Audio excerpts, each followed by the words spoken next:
Assalamualaikum warahmatullahi wabarakatuh. Halo teman-teman semua, kembali lagi bersama saya Dwi Rahayu. Pada video kali ini kita akan belajar mengenai perangkat pembelajaran IPA berbasis lingkungan, di mana disusun oleh kelompok 6 dari kelas A S1 Pendidikan IPA Universitas Tidar. Untuk anggotanya, yang pertama ada Dewi Himatul Munif, Anissa Zahra Fauzia, kemudian saya sendiri Dwi Rahayu, kemudian Hernita Indriana Putri, Mutiara Ayu Pertiwi, dan Natasha Hovifah.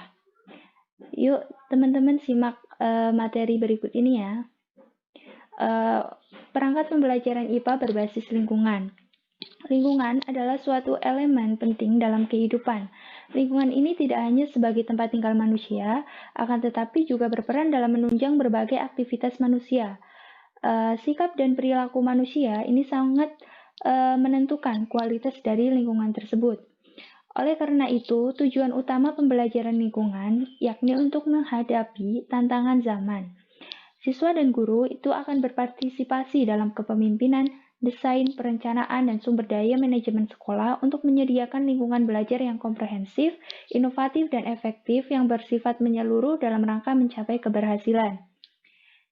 Lingkungan sekolah ini bisa dimanfaatkan untuk sumber belajar. Contohnya saja kebun sekolah, masyarakat, dan halaman sekolah. Guru dapat memanfaatkan lingkungan sekolah sekitar untuk memudahkan siswa dalam memahami semua pembelajaran IPA fisika, biologi kimia, dan geografi dapat memanfaatkan lingkungan sebagai media pembelajaran.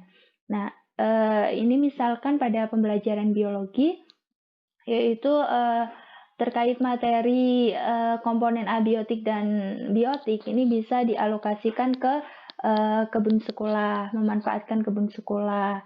Kemudian ada fisika, misalnya gravitasi, ini bisa memanfaatkan batu di lingkungan sekolah atau mengamati buah jatuh dan lain sebagainya, seperti itu.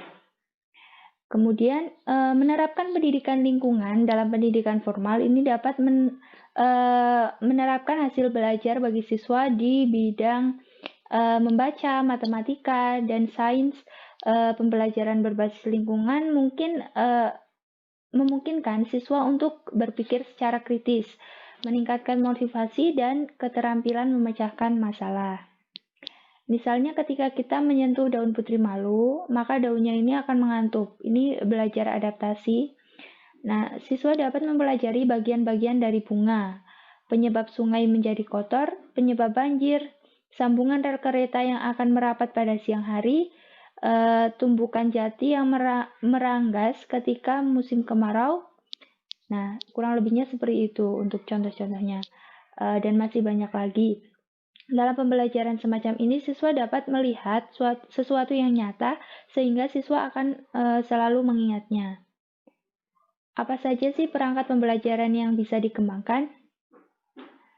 Perangkat pembelajaran yang dapat dikembangkan yakni yang pertama ada bahan ajar, yang kedua RPP, dan yang ketiga LKS.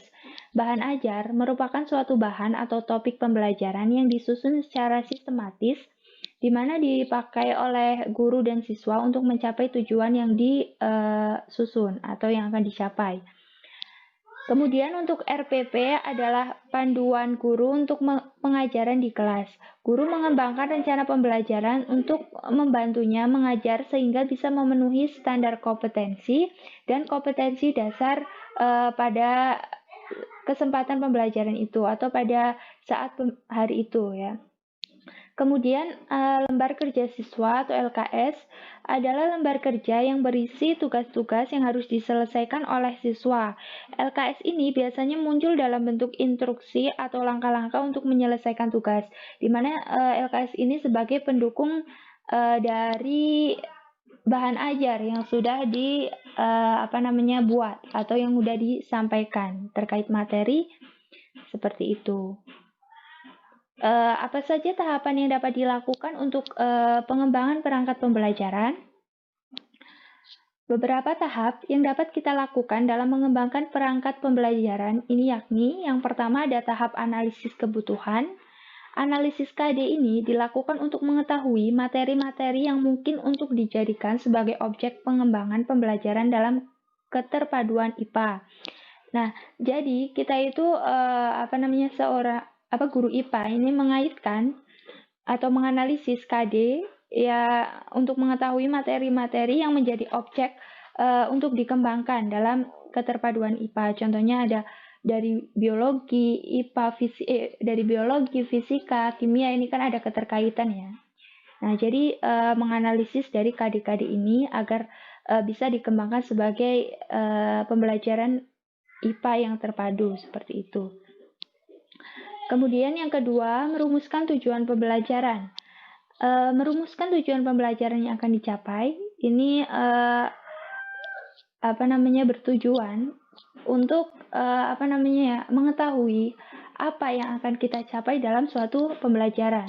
Tujuan pembelajaran ini dijadikan sebagai acuan. Nah, ini acuan atau panduan dalam melakukan upaya untuk mencapai tujuan tersebut.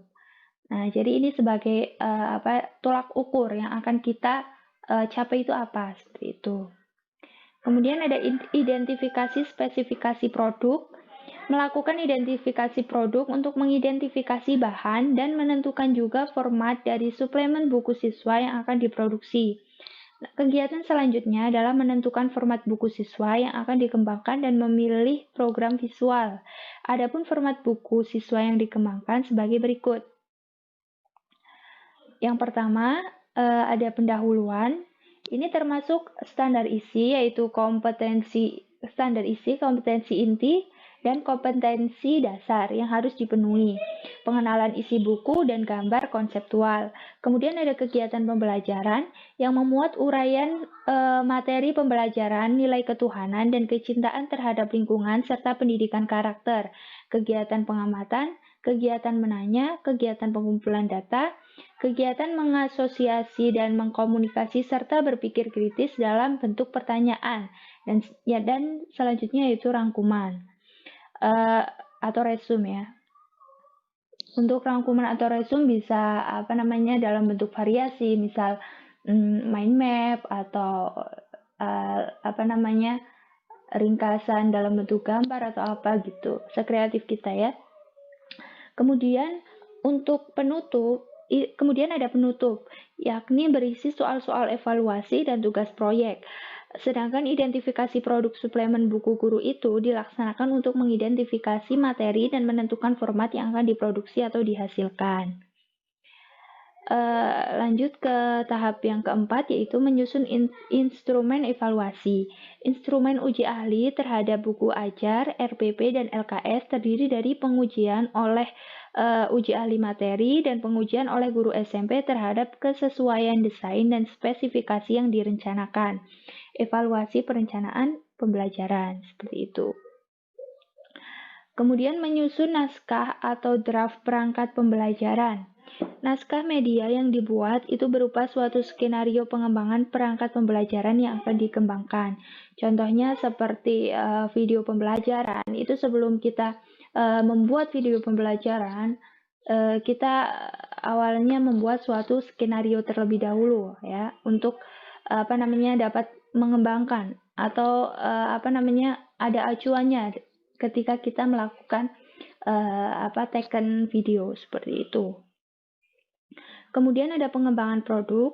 Nah, pada tahap ini mulai dikembangkan perangkat pembelajaran IPA yang berbasis lingkungan, yakni meliputi buku ajar, RPP, dan LKS. Seperti itu. Uji kelayakan perangkat pembelajaran. Nah, tahap ini untuk bertujuan mengetahui apakah RPP, buku ajar, dan LKS kita itu berkualitas, layak layak diterapkan atau tidak, seperti itu. Nah, ini bisa ujikan melalui ahli-ahli misal materi, ahli-ahli media, dan lain sebagainya, atau kita juga bisa membuat suatu angket atau instrumen yang nantinya kita sebar ke peserta didik, seperti itu. Nah, mungkin hanya itu materi yang bisa disampaikan. Kurang lebihnya kami mohon maaf. Wassalamualaikum warahmatullahi wabarakatuh. Semoga ilmunya bermanfaat ya teman-teman.